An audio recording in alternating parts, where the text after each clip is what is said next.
I will be making my comments from the comfort, sorry, my dear sister, of a person who has little institutional accountability to the issue, especially after my dear friend and colleague Jean-Pierre has spoken, because he is the voice of the UN on this topic.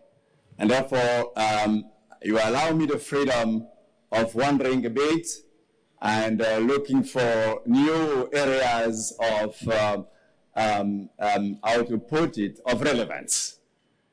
No, it feels good to be in Cairo once more. And some of us who were lucky to listen to the presentation at the National Egyptian Museum of Civilization, where we were confronted with the first peace agreement ever, we were told that for peace to, exist, to be real, the emperor or the ruler needed some strength.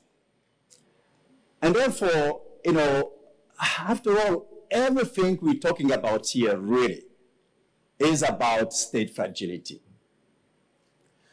And that's why, my dear sister Comfort, I want to join you in saying that indeed, and that's a point that the SG is making very clearly in this new agenda for peace, prevention must start at home. But then the question bears to be asked, after 60 plus years of experiment of African, statehood and independence, how much ownership has been really the fact of African countries? How much ownership? How much external interference has also played in either strengthening, if at all, or weakening statehood in Africa? These are serious questions, and that's why we are now in a place where it cannot be only governance and them. You can blame it on them, they failed, and therefore respond to it. It has to be us. It has to be our common responsibility. And that's the message that is very clearly outlined in the SG's agenda, new agenda for peace. Yes, let's give prevention, more emphasis. And that's why I'm glad to see that even the new agenda for peace, or let's say the 2719 resolution itself acknowledges that peacekeeping cannot be a panacea, cannot be the answer to all peace and security challenges facing nation states. And therefore, national authorities must be deploying every single, asset they have into nation building, state building, and ensuring that the peace sustainability becomes also, the second pillar to conflict prevention. So, where we are today, really we are in a difficult place. Let's be honest about it. When we see the combination of state fragility in Africa and the interplay of global power, competition at the global stage with its implications and impact on the continent, on the receiving end, I wonder whether there are many places, and if you look into the, world economy that is going on also, you just wonder how many states today are indeed viable, standing on their feet and capable of addressing the magnitude of the challenges we face, including, of course, climate change, violence, extremism, and the growth of terror terrorist activities on the continent. So indeed, we have a new, evolving, difficult, complex landscape. And it's precisely because the landscape has changed that the SG, Jean-Pierre may recall in 2017, the Secretary General made the visit to MINUSCA, a peacekeeping mission that I was so privileged to lead for a few years. He made that visit his first call of action. We took him together in 4 areas in the Central African Republic. He saw how the blue helmet was no longer protecting any one of us. And Jean-Pierre was kind enough to visit the mission a few times as we were presiding over memorial ceremonies of our soldiers that we were losing because the non-state actors that are on the ground are waging a totally asymmetrical, kind of warfare on the peacekeepers.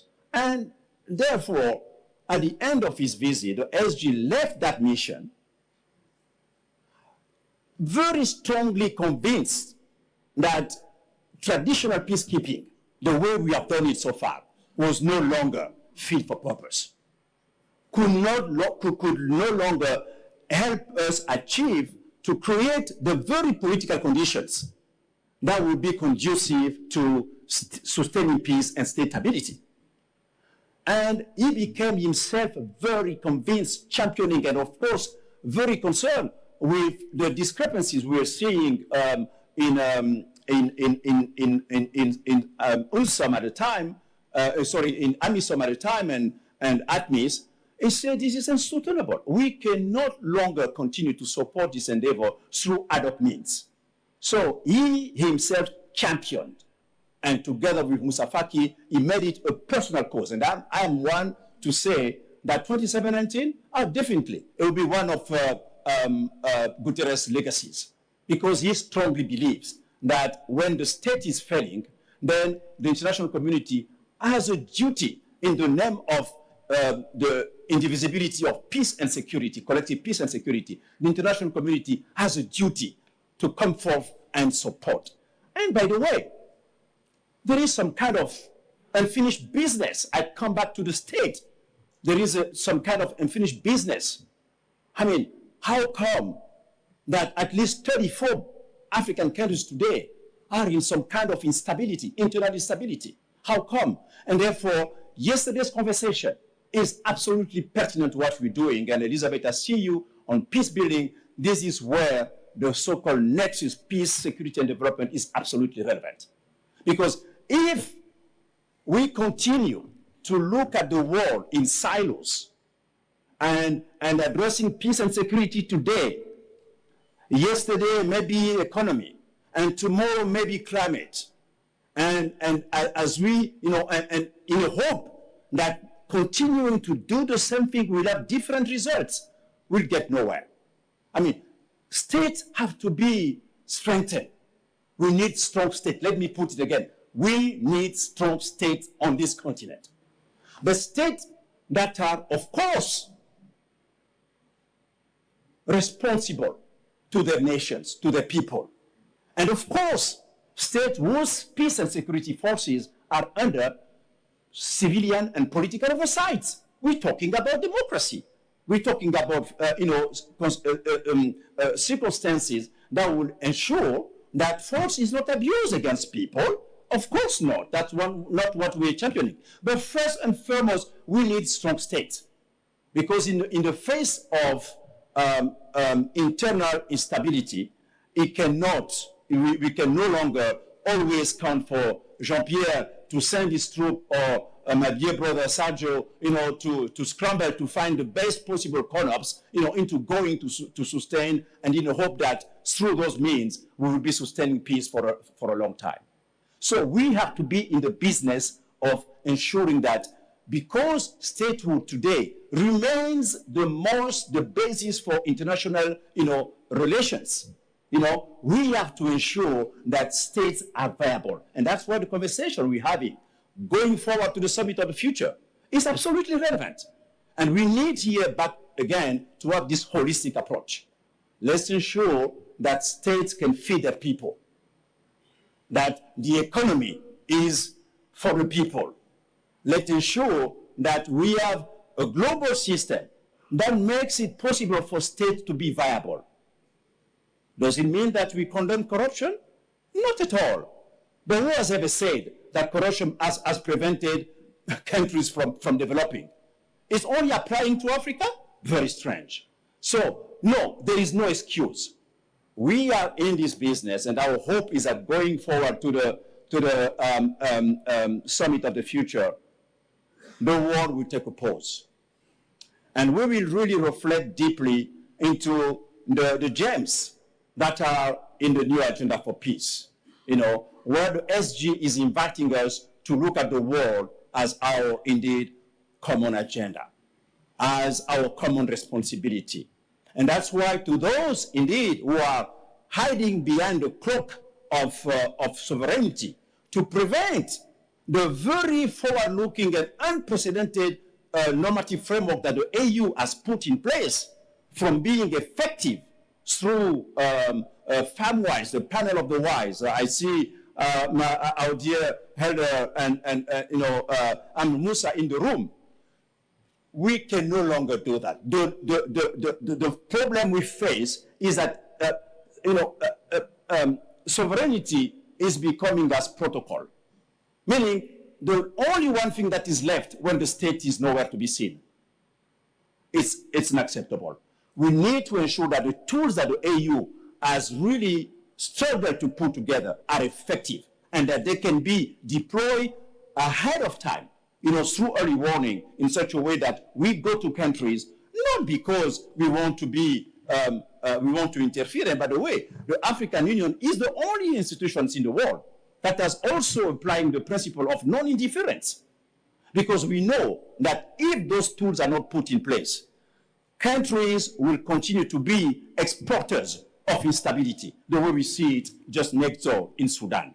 So all of this is indeed responsibilities at home, because there is no sovereignty without responsibility, yes, but there will be no sustained peace without effective partnership through the multilateral network multilateralism that the SG is calling forward. So 2719, absolutely. It's a tremendous tool, and by the way, it will make it possible to further strengthen the enhanced joint partnership between the African Union and the United Nations, that my dear colleague, Special Envoy Anatete, championed before me. And this was made on the basis of the very clear and candid analysis of both institutions, that none of our institutions taken alone will be capable of addressing Africa's challenges if we don't come together. And that's why we have today an amazing tool that I'm privileged to be putting in motion with my dear brother Sergio, Commissioner Bankole, of course, our two principals, meeting at least 3 times a year and on a regular basis, and so that we can further harmonize our work processes. And that's why indeed we were able to hold our first ever joint retreat, field presence retreat here in Cairo just last year, and we're looking forward to the future. But let me just land here to say that the time has come, of course, for greater responsibility. And that's why, Sergio, I just want to throw that back onto you, knowing that, just like the SG, you cannot manage African politics. You can only support it. But the point here is that unless the integration agenda is back at the center, taking full responsibility as Comfort was making the point, because as we see the Sahel, as we see the situation unfolding in Sudan,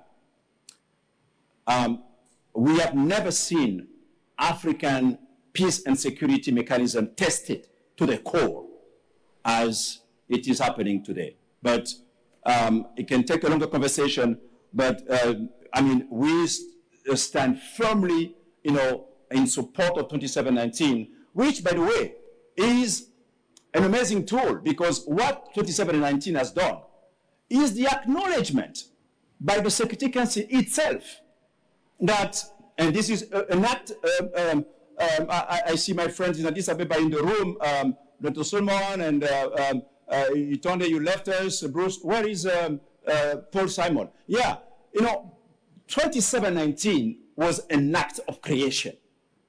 And this is absolutely fantastic. Because 2719, what it did was to fill a gap in the toolkit of the institution, and doing it not as a universal this time along, but as in partnership with a key regional organization under Chapter 8, in an acknowledgement that it was a tool that would respond and help that specific region for now. But look at it. Even before it was implemented in Africa, in principle, what is happening in Haiti is indeed an acknowledgement that peace enforcement has to become part of the toolkit. And ironically, an African country is the one going to make it happen in Haiti. So we will need to make sure that as member states really reflect on a case-by-case basis on how to implement this absolutely innovative tool, it is indeed,